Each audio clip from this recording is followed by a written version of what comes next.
Okay, let's start. Do you have any questions?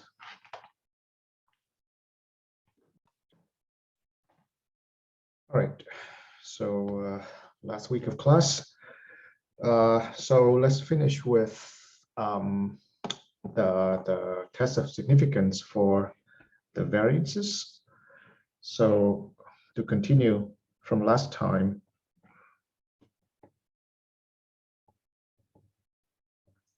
so test of significance.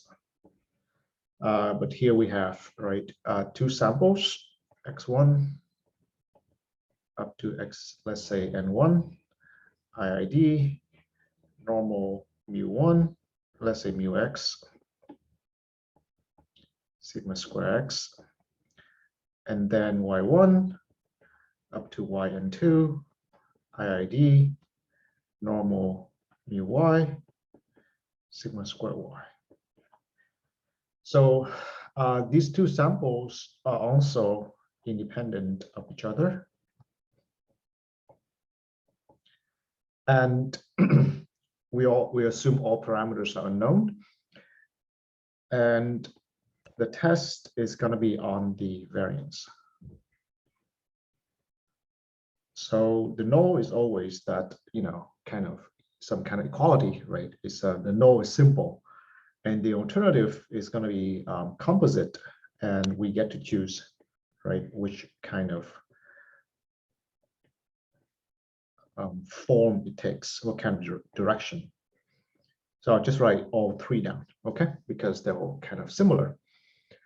So obviously the question that we have, right, are the following. So test stat, right, what is it?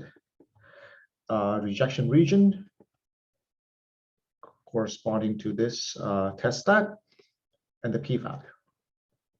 Okay. So these are the questions that come with basically any test, really, right?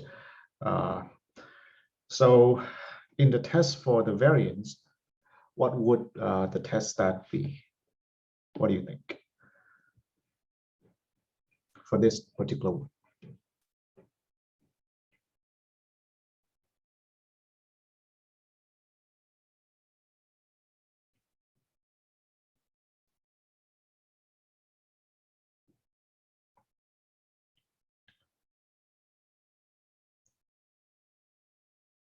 You're going too far, too fast, right?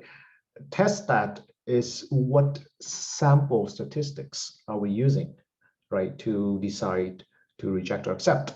And then you can ask about the distribution, right, of the test stat, which would influence your rejection region, right? So chi-square would be going far too much ahead. Okay, so what is the test stat to begin with? Again, right, you got to be mindful of what hypothesis. No, because this is a two sample test, right? It's not one sample test.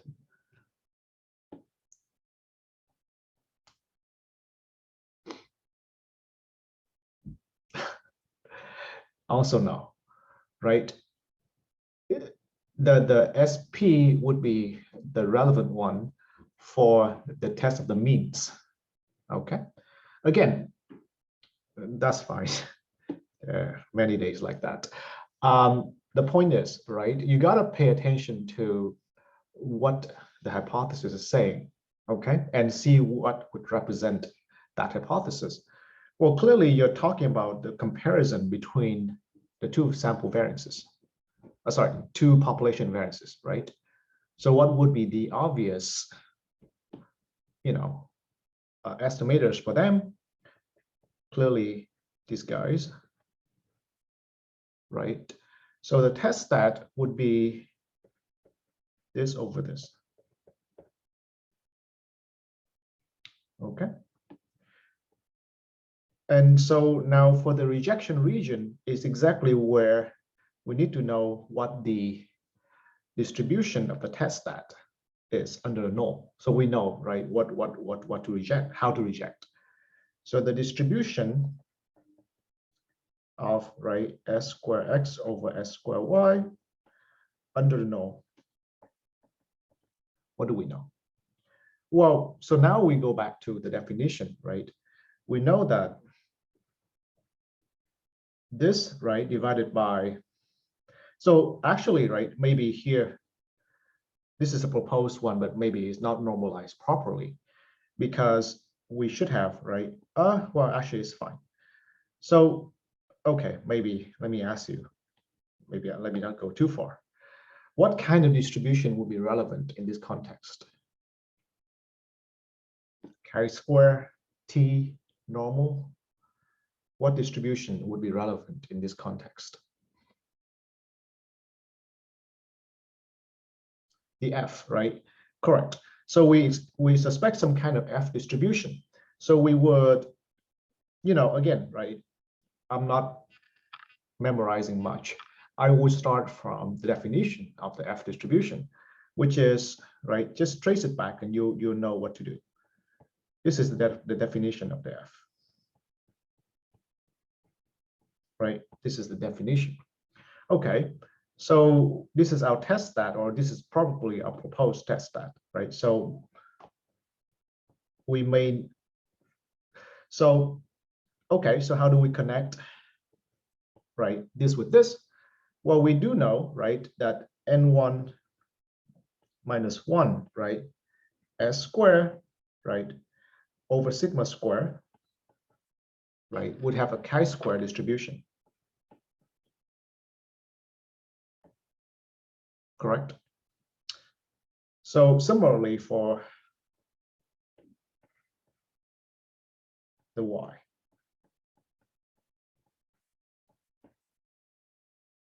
So it seems like to form, right, the f distribution, this is not the one I would go with, but I would go with, right? So actually, so plug that in, right? Plug that in, plug that in. It will be something like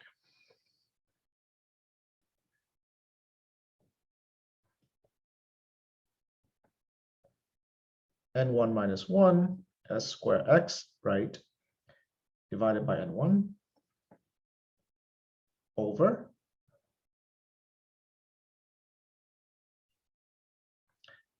n2 minus 1 s squared y divided by n2.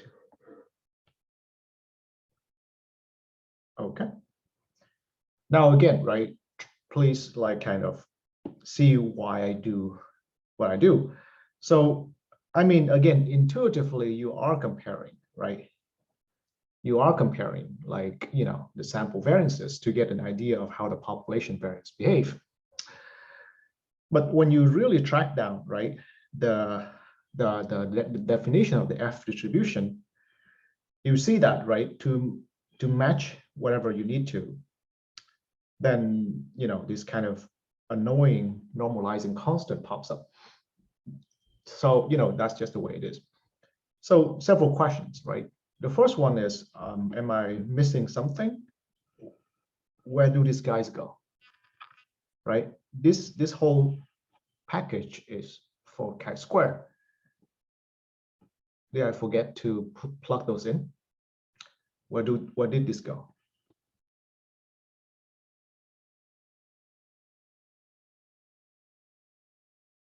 So I propose, right? This is my test stat. Exactly. Very good. Exactly, right? So exactly because they're under the null, equal under the null, right? They exactly cancel. Okay. Actually, if we have to use them in a test stat, that's problematic, right? Actually, if we have to use them in the test stat, that's a sign that something is really off. Why? Because they're unknown, right? Test stat, anything that touch the word stat, right, should be known by observing the sample, right? So definitely they should not show up. Okay, so exactly that, by the magic of the fact that they're equal, no, they cancel, right? So we don't have to write them down. Cool. Okay, so I think I'll be happy to use this as a test stat, but and I call this f or something, right? Little f. Now just some decorative fact, really doesn't really matter.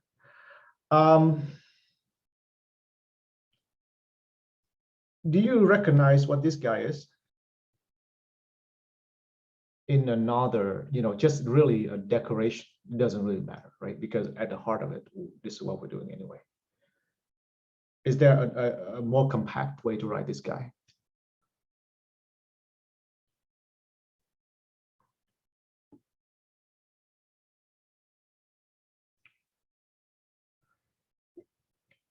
Yeah, exactly, right? It's S prime, the one that we say divide by n, the biased one, right? So exactly, you see, but of course we recognize here that not the recent prime that we introduced, all right, when the mu is known, is the previous prime when you divide by n. So sorry for the confusing notation that we can recycle. But the point is, right, you see that at the heart of it, it's just comparing sample variances. So, whether, right, the normalizing constant is there or not, it's just really what version we're using, right? And the forcing factor really is the definition of the F distribution. You got to respect that, okay? So that's all I want to mention, that, the idea, right? The idea is really just comparing sample variances to get a representation of the population variances, right? But, the technicality, then you just have to respect whatever, the definition of the distribution is. Okay, very good. So then, right, so once we have the idea of what the distribution of the test stat is, okay, so what is our rejection region then? So, well, I hope it's clear, right? If for the bigger one, alternative, then you would use sigma 1 square, right? Bigger than sigma 2 square, sigma x, right? If you use sigma x bigger than sigma y, then you would reject when the test stat, right? This test stat is bigger than f and 1 and 2 alpha, right? Because when this, okay, how do I know this? Again, right, there's always a chance that I make a mistake, I'm human, but roughly speaking, right, the intuition is I would reject when this ratio is large. Do you agree? Because, I mean, that's what you're saying. I mean, I missed the square here, right? You would reject when this ratio is large. Now, if it obeys the F distribution, then of course, right, when the quantile is large, that's when you reject. So similarly, right, if you want the other direction, then you reject when this ratio is small. So reject when F is less than that. And, let's not go into the whole business of, exchanging the degrees of freedom and alpha, that kind of thing, right? That just can confuse us more, right? Let's just stick with, right, keeping the N1 and 2 like that. And remember, right, reject when the ratio is big and reject when the ratio is small. Okay. And of course, if it's different, then we reject on both directions, right? Reject when F is bigger than this, or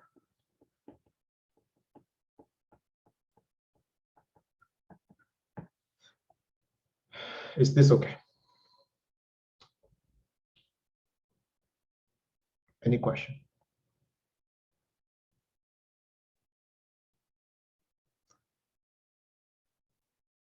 All right. So what about p-value? How would we define the corresponding p-value to these rejection regions?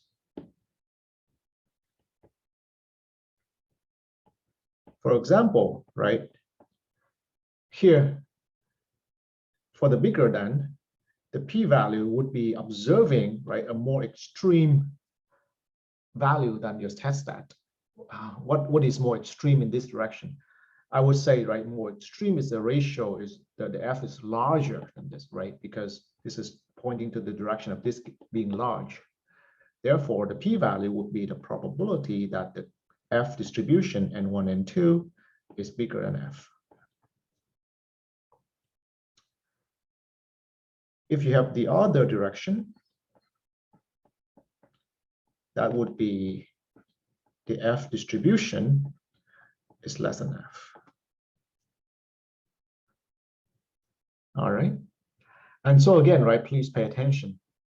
In this notation is a, whoops, in this notation is a number, right? It's a quantile, it's some constant. In this notation, right, it's a random variable, okay? I mean, just that's the way we write it. Okay, so finally, right, comes down to that last one. How do we define the p-value? Again, we run into the same issue of the distribution not being symmetric, right? The F distribution looks similar to the chi-square, at least in the support, right? Is the support of the F distribution from 0 to infinity. So there's no convenient way to kind of like slap a negative value on things, you know? For basically, this is not the negative of that, right? So how do you define the p-value for the two-sided, right? Alternative, I'll leave that to you because, you know, it's going to be the same flavor as the second question of the quiz, right, of this week. So we'll leave that. Okay. So basically, you need to combine these two cases in a reasonable way. All right. So that finishes test of significance and actually finishes hypothesis testing in general. Any question overall?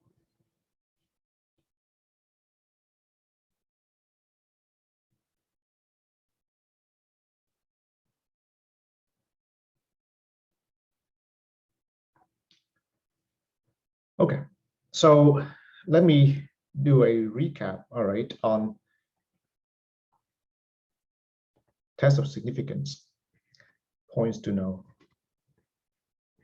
Because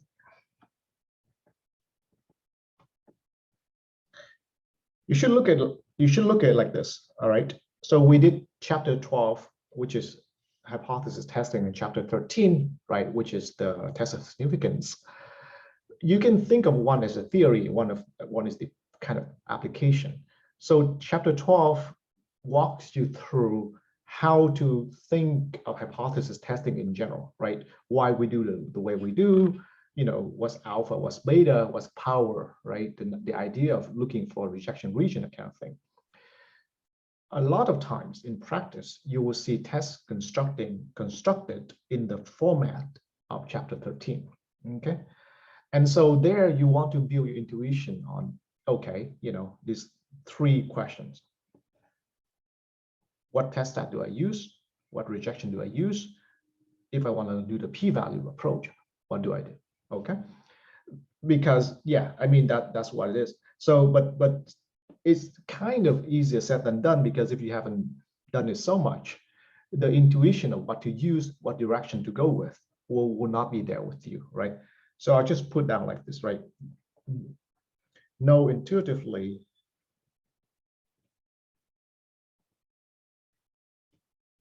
the answers to the three questions. Test that rejection region, p-value. The reason and the emphasis, right, is again intuitively, not anything mathematically even. Why, right? You see that when I argue these things out, I did not use much math. All right, I guess the only math I use is right here, where I need to know the precise, you know, distribution to use, right here. But intuitively, right, this object is already there. The direction is also intuitive. Okay, that's what I mean by rejection region. What direction are you using and why? Okay, so that's what I mean by intuitively. You just know that's the right direction because, you know, like the hypothesis points that way. All right, and you just know that this is the test that to use because they represent the hypothesis. Okay, so until you can feel why, right, it's natural to use these things, I would say that, you know, you would still have issue with test of significance in practice, because, you know, like really people just pull this out and say, this is how you reject. Oh, this is this. You just look at a chart in practice and kind of, walk through them very quickly. So without, again, right, knowing this intuitively, like you won't catch up with those situations. Now, of course, right, you might be pressed further to modify these questions, or like kind of try to justify why they're true. So beyond this, right, know the theoretical justification,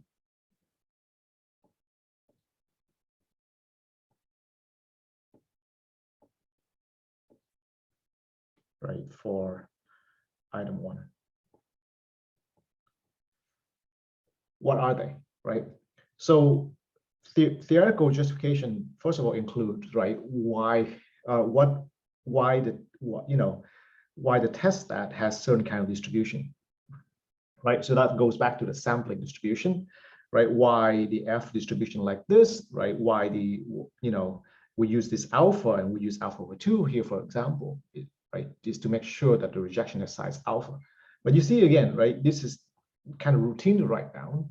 But if you want to check, right, your math, then you want to kind of demonstrate, right, that exactly this results in rejection of region of size alpha. And then ultimately, when I say the theoretical justifications, I also have the likelihood ratio test in mind, okay? Because in my opinion, the likelihood ratio test, or the likelihood structure, okay, the likelihood ratio structure is sort of like the, again, I said that before, universal structure to approach hypothesis testing, okay?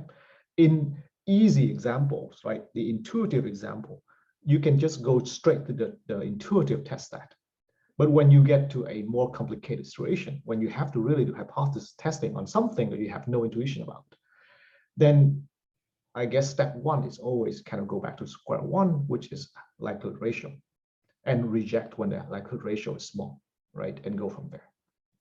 So that's the, like the foundation for, why you do the things you do, and also allow you to kind of, move on into more complex situations that is not covert, when you cannot grasp things intuitively. All right. So that's it. Questions?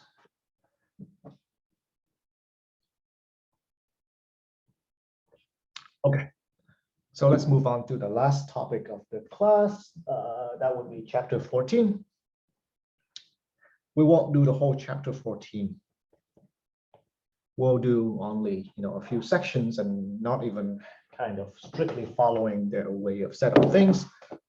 But the first one we will do is section 14.4 actually. And they call it normal regression analysis. I just call it linear regression. Okay. So the way I view, right, this is like, I'm not trying to teach you linear regression, right? There's a whole class dedicated to this topic. What I want to do is I want to show you how linear regression is like the culmination of, what we have been doing so far in this class that leads to, all these techniques, all these ingredients, all these concepts that will lead you to kind of being able to do linear regression. So in some way, linear regression is a complex topic. It's not easy, all right? So, and I want to tie that into what we've been doing so far in this class. All right, so first of all, right, just going directly into that setup. So what is, right, the context of linear regression?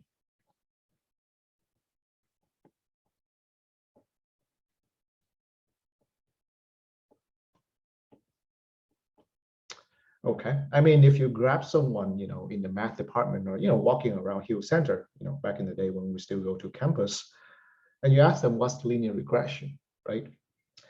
Probably they'll say something along these lines, right? So basically you have a bunch of points, right? X1, Y1, X2, Y2, xn, yn, right?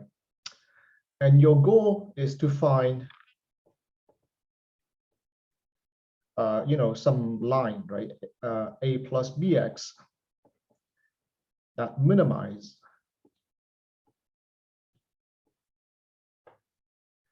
the sum, right, of yi minus a plus bxi square,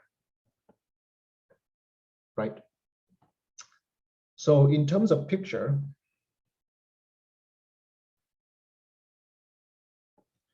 let me just draw something, right? Like this, for example, right?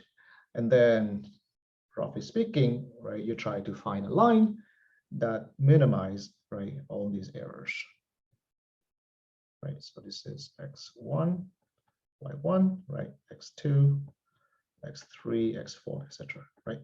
And this is the line y equals to a plus bx. Cool. But right, so this is a valid setup, and in fact, right, you'll see something like this discussed in a calculus course, for example. I mean, definitely, right?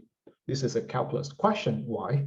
Because it asks you to select A and B, right? And you would do derivative and set equal to 0 kind of thing, right? So maybe calc 3, or you do partial derivatives, but it's really a calculus question, I guess.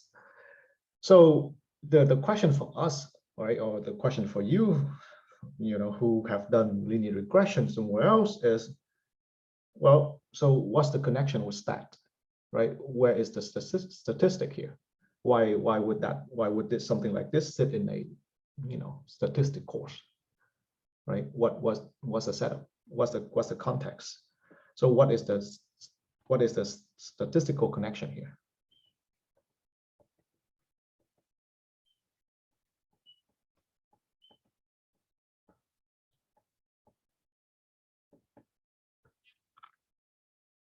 Or, really, what is the model?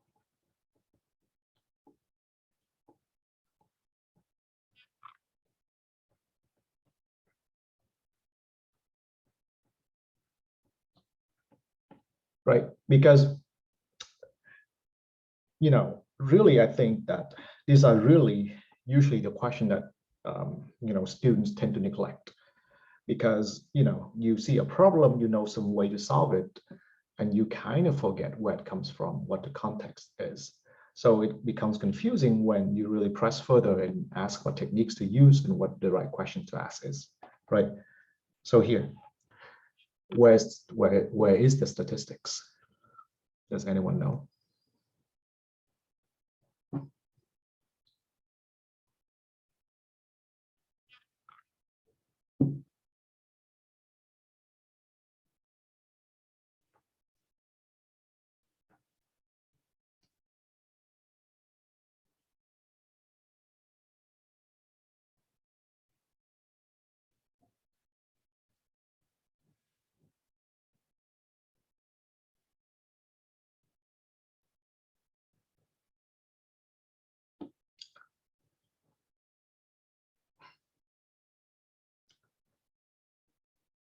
So, one thing that I guess you could be, from this class, right, you can see is you can be pretty sure that anytime you discuss statistics, there should be some kind of random sample. Okay. So probably a safe question for you to ask is, where is my random sample? What is random, right? I guess on day one, I emphasized to you, right, one of the rule number one to studying statistics is to know what is random and what is not. So this may be still a little bit hard, but in this description right here, or in this story, what is random? Where's my random sample? The x's, okay. The x's are random. Okay, let's press further. So you know how, right? If we say something is random, right? You know how I would always do IID something, right? Okay. So I'll give you the IID, but IID what? IID uniform, IID binomial, IID what?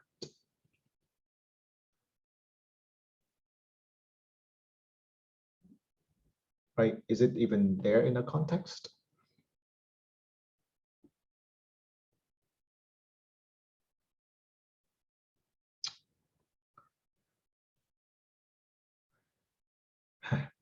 So in fact, right, so surprisingly or not, Samuel make a brave guess, a good guess. The y's actually are the random here, not the x's. All right, the y's are the random variables. So the context, okay, is going to be that you have yi distributed as normal would mean a plus bxi variance sigma square. Independent.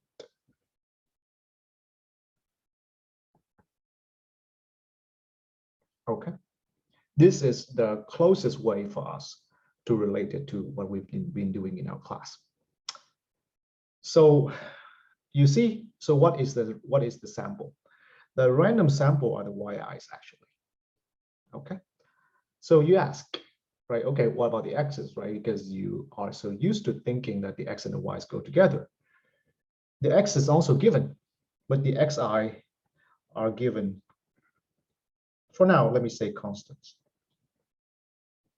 Okay. Why? Because they feed directly into the mean of the normal. All right. So, and you see, because the xi changes, right? For different trial, there are different xi. So I cannot say they're identical, right? The word IID no longer applies, but they still are independent trial, right? The whole sample is the yi's with different means, same variances. Okay. So what are we doing? So by given, right? By saying given, I mean they're known. So what are the unknowns? The unknowns are definitely the alpha and the beta, right? By the way, A, B, alpha, beta. I just probably it's easier for me to use A and B to communicate with you guys, but you can think alpha, beta. A, B are unknown constants, right? A, B are unknown. So what are they in the language of the class that we've been doing so far? They're unknown parameters.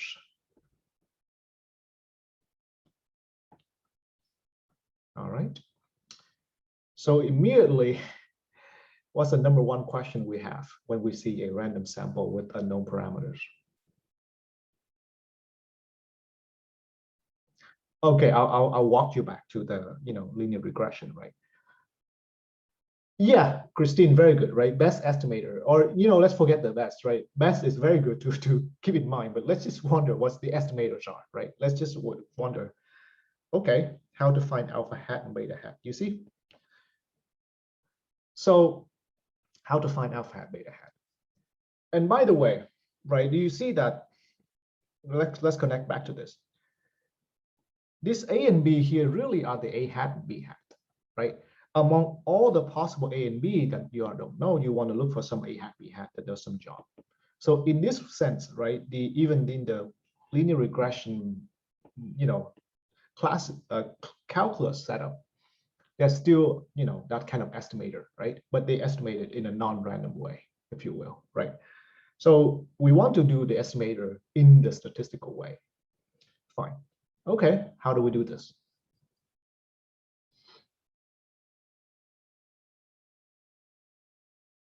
Have we known enough techniques to do this?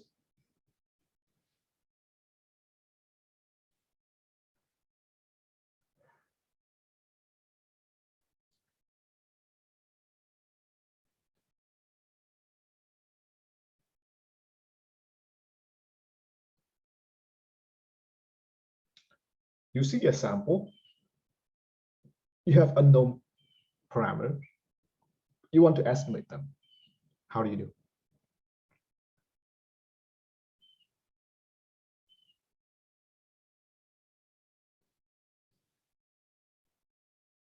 I like it, right? So there you go. First of all, you should see that your routine way of doing things no longer work, right? Why?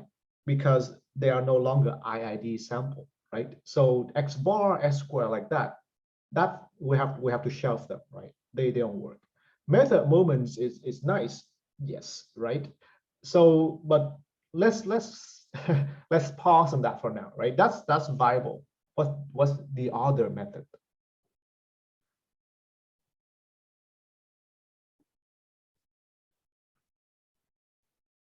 What's the other method besides method moments?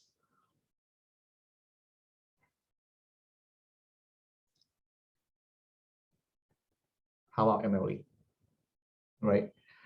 MLE actually, this is where, right? And I guess this is connected to Christine's best estimator in some way. MLE tends to outperform, okay, method moments in general context, and there are abstract proofs for that. But also just conventionally, when you look at a new problem, people will, oh, they are independent. They are not identical. Do you see they are not identical? Because they don't have the same mean, right? Identical means it's the same distribution across trial. These are not identical. They are still independent. Mhm. But anyway, we strike out one of the assumption, right? One of the IID. So the routine development of X bar and S squared, that kind of thing, right? Now probably is a good time for you to go back and revisit them, right? The reason why we say X bar is an estimate for mu is because mu are the same everywhere. The reason why we say S squared is blah blah blah because we say Xi minus X bar. Within that assumption, we are kind of using identical in some way, right? So if we don't have identical, then our routine, right, go to formulation, right? The shortcut doesn't work. We have to go back to square one, right? I think in this class, I keep saying go back to square one many times, but we don't have the concrete setup to do so. This is, one place, okay? So method moments is fine. I think it will lead to interesting results, but MLE, okay, is the conventional, the usual go-to approach. All right. So questions so far. So we will use MLE, all right, to estimate A hat, B hat. All right. So how do we do MLE? Well, MLE requires first the likelihood function. So you see, if anything, this class teaches you, right? The likelihood function is the core of statistical thinking, right? Many things come from it.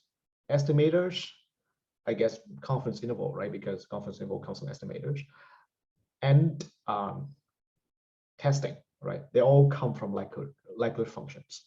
So starting out with the likelihood function, right? So now it's a likelihood function of, so likelihood function, right, will be a function of, let's say, y, right?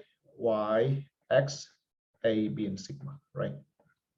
It will be a function of these guys, where, of course, right, these guys are known. We are optimizing over this. It will be 1 over square root of 2 pi sigma square raised to the n. So let me do that.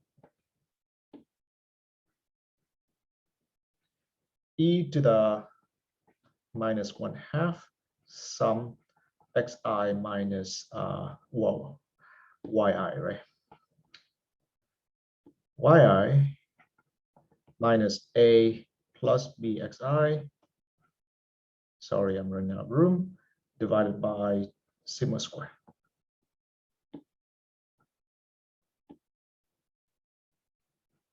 Okay, like that.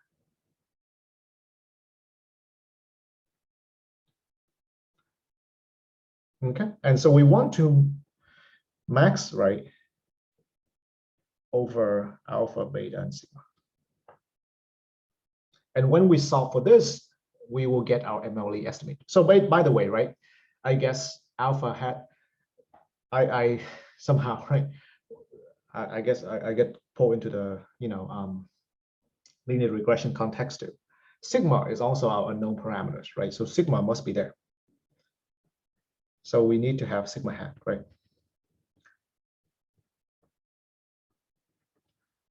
And so you see, actually, right, immediately you see the difference between this and this.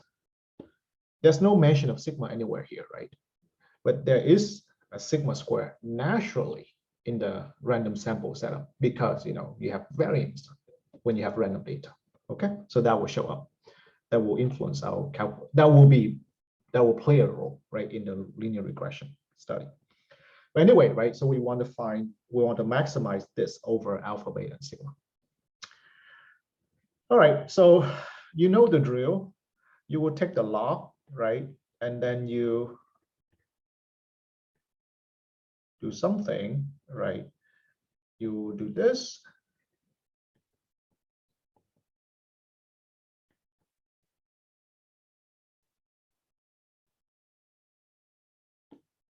So maybe let me do sigma squared, right?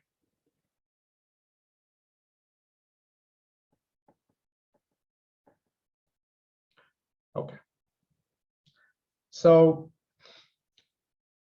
I say dot, dot, dot, because, not that I'm too lazy to do these things for you, but first of all, right, you can see it's a little more tedious, right, than the regular normal problem. Remember how it took us, a good 10 minutes, right, to do that one, because even if there's a single mu here, right, differential with mu, etc. So we'll kind of skip this part and just quote results from the book, for example. But let's pause a little bit, right? Because I want to say that even before we do this, right, let's look at the structure and see if we can learn something from it. So first of all, right, you see that, so we optimize over 3 parameters, but it's sort of like AB by itself and sigma square by itself. What I mean is, right, for every single sigma square, then you optimize the term with respect to A and B, right? So in other words, optimizing over sigma square does not have any effect on A and B. This is kind of, the same effect as remember when we did the classical normal problem, right? Mu is x bar. Mu is x bar regardless of what sigma square is, right? First you solve for mu equals to x bar, then you solve for sigma square, right? Based on the x bar, which is the s prime square. All right. So I'll just make this remark that the optimization, right,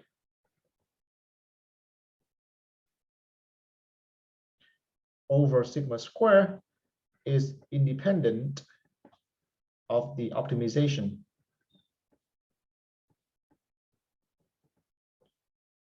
over A and B. And by independent here, I don't mean, like statistical independent. All I mean is like basically you can just optimize over A and B, ignoring what sigma is. All right, that's all I mean. Like sigma does not influence how you choose the optimized A and B. Okay. Even more, right? More concretely, right? What do we have? So imagine now, right? Sigma disappears is a constant, right? It's a constant. It's a known constant. Then what are we doing? We're trying to maximize this expression, right? By maximize this expression, we minimize this expression because of the minus, right? So we want to minimize this. But what are we really minimizing?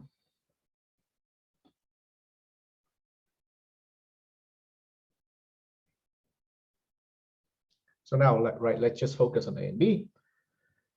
Is exactly the same as minimizing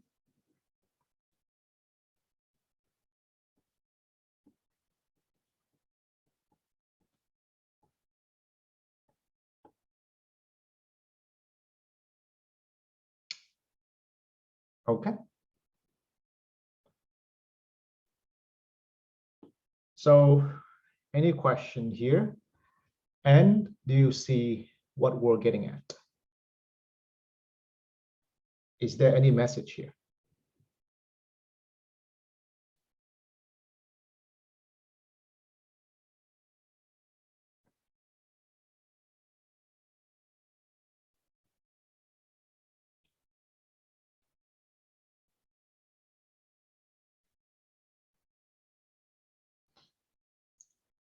The message here, right, is that this is exactly the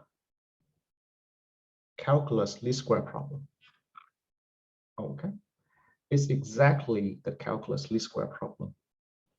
So in other words, first quote, somehow when we do the MLE approach, we land on the same answer as if we are solving the least square problem, ignoring all this statistical context.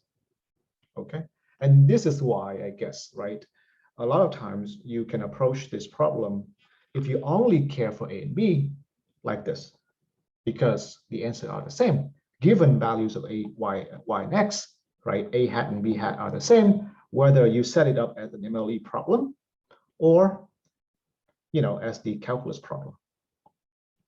Okay, so that is why a lot of times linear regression is just presented like that, stripping away all the statistical content. But on the other hand, right, you see that kind of like it's just looking at, right, again, a calculus question, drawing a line, right, drawing the best fit line. Once you slap this, once you go back to the statistical context, there are way many more questions to ask than just the best fit line. Right? In fact, this is just the beginning of the story, right? So we get A hat. Well, don't worry, right? We'll get to where it is. We get B hat. What else do we get out of this?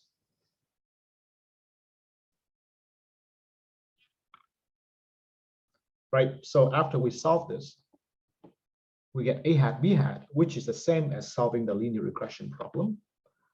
What else do we get out of this?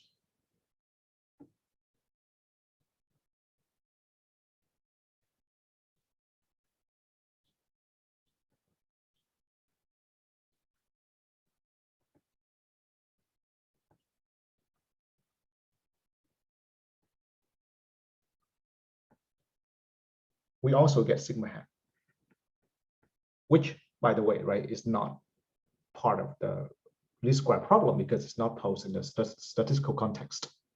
Okay, because, you know, like when you solve the equation, you get sigma hat. Okay, all right. So now let's push a little further, right, and maybe make a cautionary message that the statistical problem like this, right, of basically, so basically you can say that this is a linear mean problem. Okay, linear mean problem, because basically, right, you're modeling a sample. So you see, this is an upgrade. This is a generalization of what we've done before. Before we do IID sample, right, and we want to study parameters, and then, you know, talk about properties of parameters, parameter estimators. Now what we do is we throw away, right, we allow our estimator to be functions of, you know, A and B, for example, right? So we make our parameter space more complex. All right. But the model, right? The model is right here. So I guess what is the model? The model is the normal model, right? The model is a normal model. So even though the structure of the mean, right, is linear, the model is normal model. So remark, it is exactly because we obtain, right? We obtain the same answer as the least square problem. So by least square problem, I mean the calculus problem, because our model is normal. Okay. This is a classical setup anyway, right? If you take a linear regression class in the stat department, you will encounter normal assumption. Okay, so that's fine. But I just want you to see that the normal assumption is what's driven it, right here, the square term like that, to get to least square, right? Because let me say, right, this won't hold if the model is no longer normal. For example, you could easily pose a problem like this. Yi are independent exponential a plus bi. A plus bxi, yes.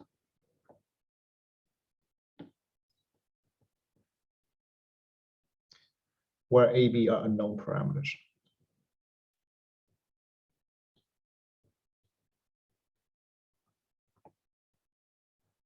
Okay. So do you see that at the heart of it is very similar to this question statistically, right? I just switched from a normal model to an exponential model. You can use the MLE approach to get A and B, no problem. But right, qualitatively speaking, this no longer is a least square problem in the sense that you try to find somehow a plus bxi is closest to yi. I mean, it's still, right, some kind of closeness, but closeness is measured from the point of view of exponential, not from the point of view of normal. All right. So in fact, right, problems like this are valid questions to consider instead, and this called a GOM model, generalized linear model. So probably, you know, in some course of linear regression 2 or something, you'll see something like this. All right. So of course, right, this is not something I will discuss at all in this class, but this is just to, right, tell you that the statistical framework is much more general than just least square, right? You need to, besides telling, so basically, okay, what's the message? The message, right, is that what is the common thread in both of these examples, right? In both models, the common thread is like this, that mu yi is a plus bxi. I haven't, right? I mean, how is really just solving this ugly, you know, set of equations, right? I haven't explained how. I mean, you can look at the textbook, right? They show you, and I'll just quote the result. It's an algebraic exercise, but nothing enlightening, right? So this is where I would, you know, kind of avoid from the minimization problem. Oh, so you mean this? So that's my point, right? This problem has no relevance for sigma squared. See, I mean, if you look at this problem from a calculus point of view, there is no sigma squared. Why? Because you don't have any random framework. You don't have any random sample. Why do you have sigma squared? You only have sigma squared when you have a random sample to talk about, right? That's it. So this, I guess, if I can make my message a little bit crude, basically, this model is much richer than just linear regression. I mean, least square regression. Least square, you know, fit is much more than that. That's all I want to say. Is that okay? Yeah. So back to what I was saying, right? Basically, at the heart of it is kind of like, you know, that's what I mean by linear mean model. That in both models, the expectation of the y is a linear function of the xi. But how y randomly, right, behaves is up to you to specify as well. Okay, so, you know, on average, you say on average, y is a linear function of x. I don't know, right? On average, you know, shoe size is a linear function of, you know, I don't know, height, right? Okay, fine. But how does shoe size vary with height randomly? Okay, you know, the usual assumption is normal, right? Normal everywhere. But you see that if you're a little bit more careful, right, may not be normal, maybe something else, right? A lot of things in life don't behave in the normal manner, right? So Poisson model, exponential models are all relevant stuff. So that right? So learning the statistical framework and knowing how to deal with it is right, of course, that the thing for you to move on to the next step. Okay. Question.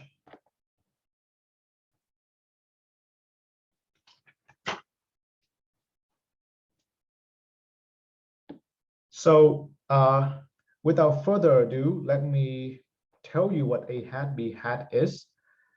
So let me see here. So in the list, so from now on, right, we will only consider the normal problem, right? We will not consider something like this. So in the least square problem, right, in the regression problem,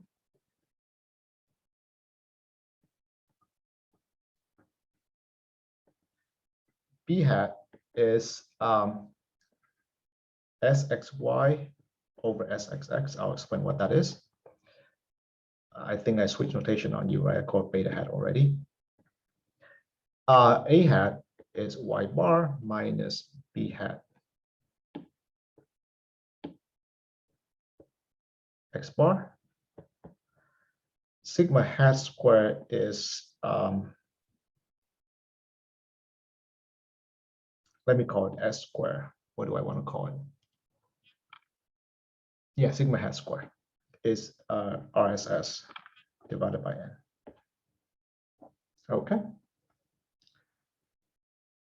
Where? So first of all, when we have something like this is the sum of square regarding the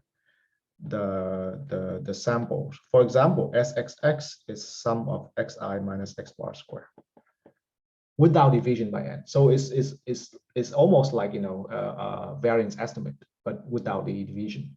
So it's like, you know, the variation of X, right? SYY is the variation in Y. Not showed up here, but, you know, might as well just tell you. SXY is XI minus X bar, YI minus Y bar. Okay. So here, right, basically these are the answers to the MLE problem. Let me say this, MLE problem. These are the answers to MLE problem. You can pretty much solve it very quickly, all right? I mean, I don't think this is gonna take you like more than 5 minutes. It just I have more important things to discuss. So it's a good exercise for you to go back and solve this. But let's talk, right, how they intuitively make sense. First of all, right, oh, I forgot to tell you what RSS is, right? RSS is residual sum of squares, which is yi minus a hat plus b hat xi. Whoops, square outside. Residual sum of squares. Okay. So where do we start? Maybe with this guy. You know, this is the error term, right? This is the error term because a hat plus b hat xi is exactly the line. So when you take the actual value, subtract the line, right, and square it, that's exactly, okay, so first of all, this is just the error, right? Just the error from the estimation. And then you square it because you don't care for the sign, and then you sum it up. So that's just a total kind of, you know, error that you make in the square sense. So residual sum of squares. By the way, there are many sum of squares like this and this. So let's not use the word sum of squares, you know, carelessly. In fact, one of the things that will drive you crazy when you study these kind of things is too many sum of squares show up. But, you know, I guess this is the most important one, if there's any. It's called residual sum of squares, all right? And again, the meaning is the leftover, right, after you do your estimation, right, the error. Fine. And so, right, first of all, you see this object right here is your old friend. This is like your S prime square before. And actually, I'll tell you that it's exactly the S prime square. Right? I'll explain. But basically, you see that it measures the variation, right? The average variation of the model. Of course, you see, now let's go back to the statistical framework. Clearly, right, the quality of your regression, now that if you're in the statistical framework, will be affected by how large or how small sigma is, right? It's just not how good you can do with A and B. You know, A and B are fixed when you give yi and xi. But so, you know, beyond that, right, beyond drawing the line, if y fluctuate on average more, then your error will be more. If y fluctuates on average less, then your error will be less, right? And so that exactly reflects back on the fact that to estimate, right, your variation, the variance, the residual sum of square is the one. Okay, what about the b hat? Right, b hat is a slope, right? B hat is a slope in the regression line. So it says here that the slope is basically the variation of y and x together, right? This is actually a covariance, right? This is a covariance measure. It's the covariance divided by the variation of the x. Again, I don't know, seems to make sense to me, at least intuitively, right? That the slope exactly tells you how, right, x and y move together, right? That's this term. But of course, you see, when x and y move together, if x moves a lot by itself, that will also influence how x and y, right, the covariance term. But you don't want that, right? You just want y on how y moves with respect to x. So you normalize that by the variation in x. Okay. Finally, this term probably is, you know, I guess self-explanatory, right? Constant, this is the constant term. So it's going to be the average of y minus whatever the slope is divided by the constant, the average of x. Again, right, these are just intuitive ideas, and try to see that the formula makes sense, so we will remember it, right? Just like we remember x bar, s square. But of course, to rigorously derive them, then you have to go back to this kind of equation and solve it out. Any question on this?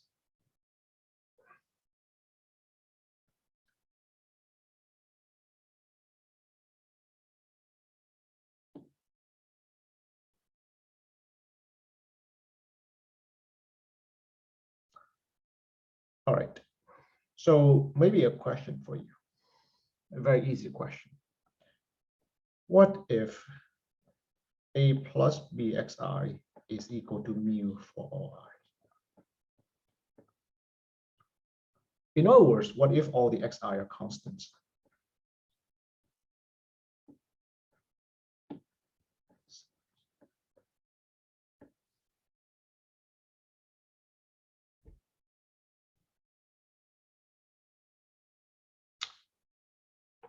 Are you okay? But to answer your question, I have to ask you what you mean by normal sum of squares, right? So right here is the definition of what I mean by residual sum of squares. Is that your question? Because actually I don't understand what you mean by normal sum of squares. What is that? Yeah.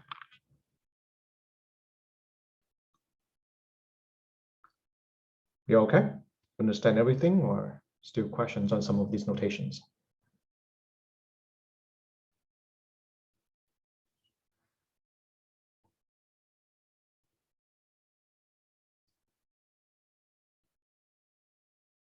Depends on what you mean by working with earlier, right? But anyway, so what if they're all the same? What if all the x's are all the same? Then what do we have?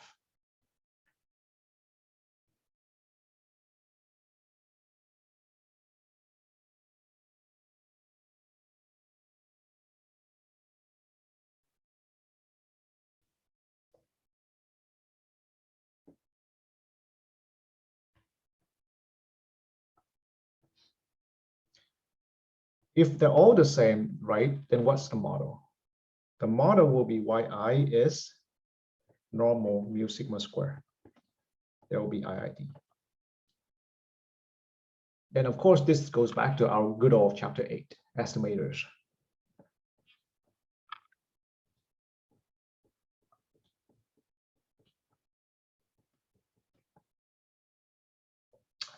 So in other words, this is kind of like, overstating the problem. But before, when we were doing something like this, we also doing a least square problem. But the least square problem is you have a bunch of points like this, center around a horizontal line. The question is to find that horizontal line. And of course, that horizontal line will be y bar. So this is a least square problem. But I guess no one seriously think of that as a least square problem, but it is, right? So in other words, the previous framework that we did also falls into the least square framework for the normal case anyway, right? We just don't care for that. You can check all these coefficient will boil down to the same estimator if the xi are all the same. All right. So with that being said, right, there's one thing about this guy. So I'll write it here, right? And oh, by the way, right, maybe let's ask you, right? So after we find these estimators, right? So that actually is the first question. You see, it took us a while to even answer that question. What are the estimators? Okay, so that was probably chapter 8, chapter 9, whatever, chapter 10. What's the next question we can ask in the scheme of, statistical questions? What's the next question to ask? Very good, exactly, right? Qualities of estimators, biasness, efficiency, all the good jazz that we did not even touch, right? So what do you think? Are these biased? Oh, by the way, right? So of course, B hat is estimated for B, A hat estimated for A, sigma hat square is estimated for, sigma square. Are they biased or unbiased? What do you think? Again, right? No rhyme or reason for this, but guess for now.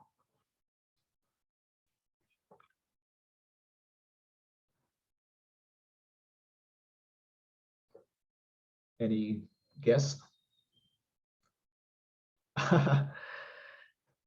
So you think these are biased, but this is unbiased? Or why don't you mention this?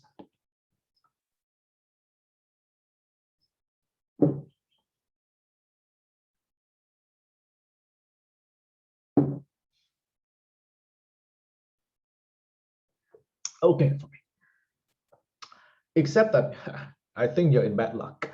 These guys, today is not your day really. These guys are actually unbiased and this is actually biased. So this is actually biased, all right? So let me explain, all right? Just intuitively, these guys are like x bar. These guys are like s square, so s prime square. Remember, s prime square was biased out of the MLE when we did it before. The x bar is unbiased, okay? So it turns out that exactly these guys are biased, unbiased.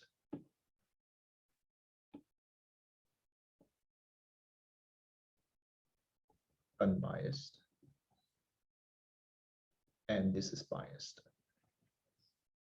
Okay. I mean, I'm just telling you the answers, but exactly then what do we need to do to settle this question? And actually then what's the really the relevant question here to ask? So yes, right, asking if the no true Madaf, but really remember, right, the s prime square was biased before. Remember, it's not unbiased for sigma square in the normal model. It's not unbiased, it's biased. So same thing here actually, right? But what is the really relevant question to be asked here, besides even asking if they're biased or unbiased?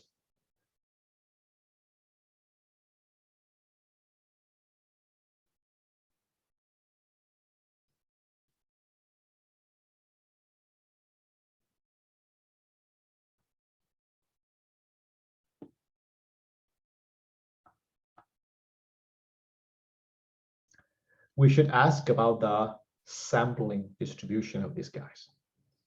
Okay, I know that's probably the last question you want to ask, but really it's the first question to be asked, because without knowing it, we won't know anything else.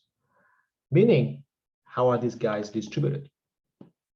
How are these guys distributed? You see, like all the previous knowledge comes back here, right? To address these questions in the regression context, which is, by the way, usually just, a software just spit out for you right away. These are the questions that to get it, you have to ask this, relevant questions. So first of all, right, even before asking the sampling distributions, they are random, right? You have to first of all recognize that they are random. They are random objects. So maybe, right, back further, why are they random, right? Where is their source of randomness? In my writing like this, right, where is the source of randomness? Is everything random? Is something random? What is random here in this writing?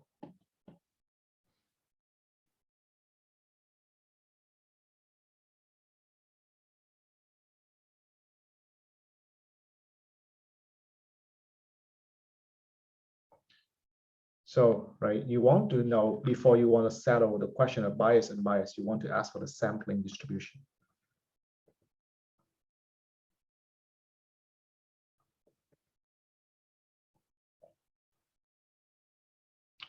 But to settle the question for sampling distributions, you must know how they are random. But then to answer the question of how they are random, you must settle, right, where does the randomness come from?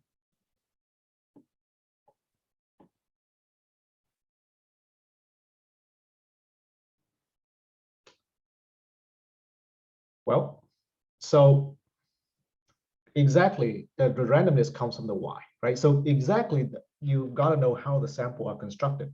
So the randomness comes from the big Y. So actually, if you want to be careful and you want to start doing,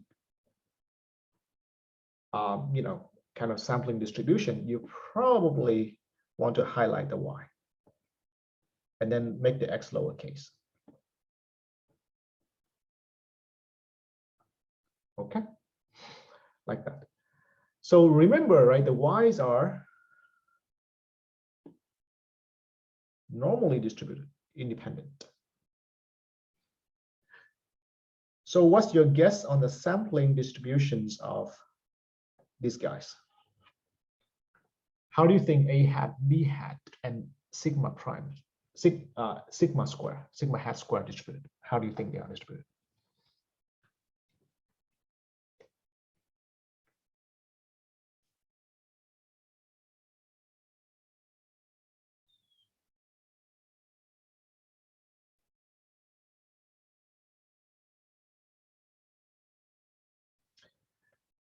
What do you think this guy is? What should the distribution of A hat be?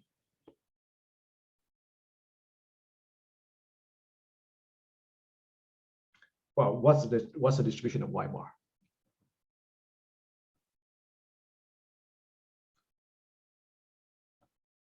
Y bar should be normal, right? Because it's, yeah, I mean, the yi's are independent normal, so it's normal. This is a constant. Normal minus constant is normal. So A hat should be normally distributed.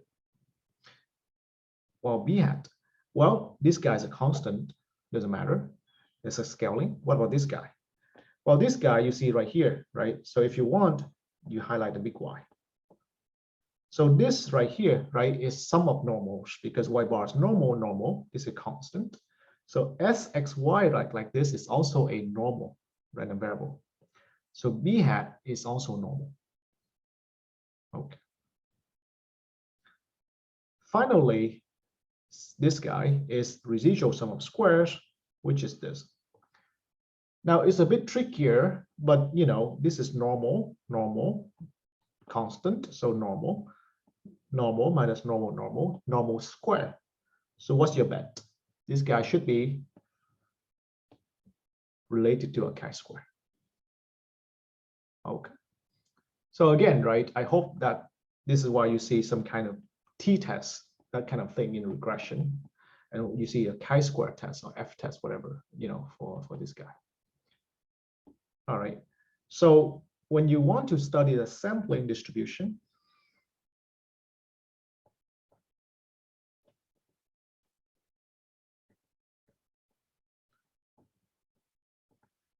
so from our rough argument, we say that A hat should have a normal distribution with mean A, questionable variance. Okay, we didn't calculate it. And again, this is a proposal anyway, but we just put it there. B hat would be a normal distribution with mean B, some kind of variance.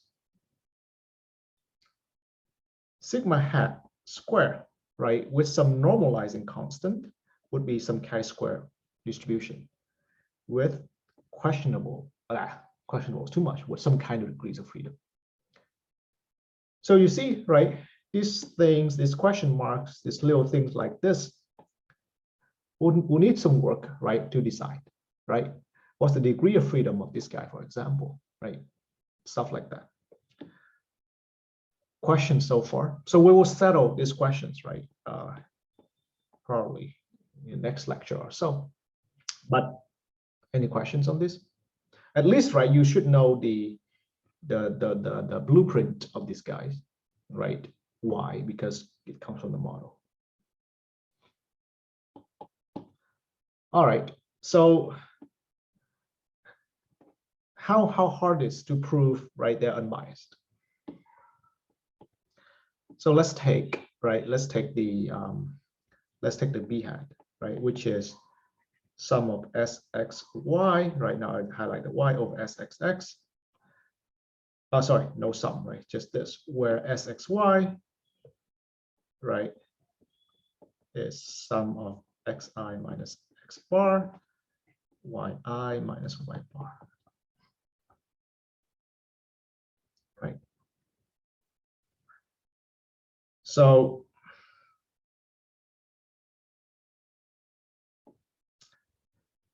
if you want to take expectation of B hat, right, and you want to show somehow down the line that is equal to B, right, then clearly you need to take expectation of this term, right? So actually, how do we take expectation of this term? Right now you see that your training hopefully comes to fruition because it'll help you decide, right, how to do it. This is a constant, so I will immediately hit on this, right, the expectation. So it'll be Xi minus X bar, expectation of Yi minus expectation of Y bar. Okay. Well, what is it? Well, what is expectation of Yi? Where do I find it? The model, right? This is A plus BXI.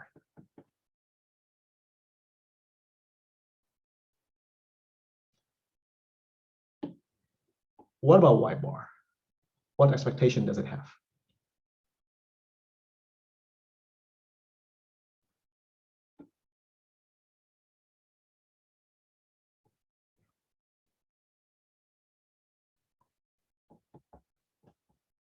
If you do the mental math, I hope you see it as A plus BX bar.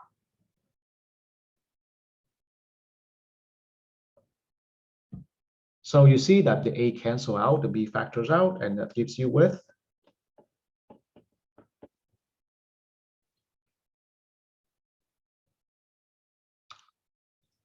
right? And you see very easily that when you plug that expectation in, you cancel that and you got B.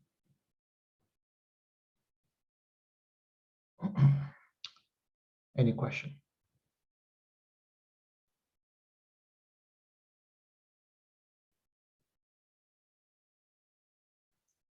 So, right, we prove that exactly, right? B hat is unbiased for B with normal distribution. Variance, right, to be settled. So 1 second, all right, let me do the A hat for you real quick. This is very quick. A hat is Y bar. So let me do this, right? Big Y bar minus, right, B hat X bar.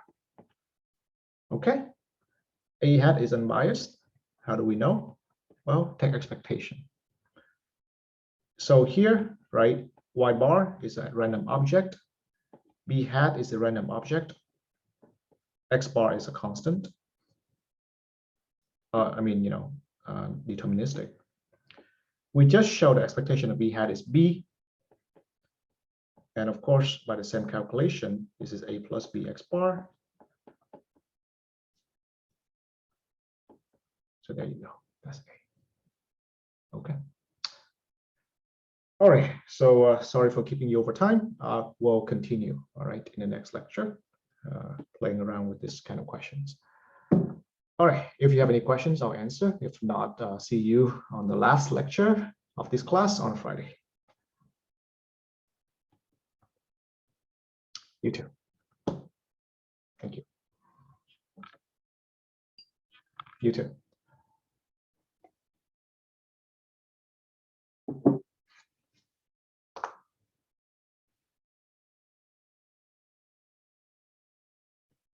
You too. You too.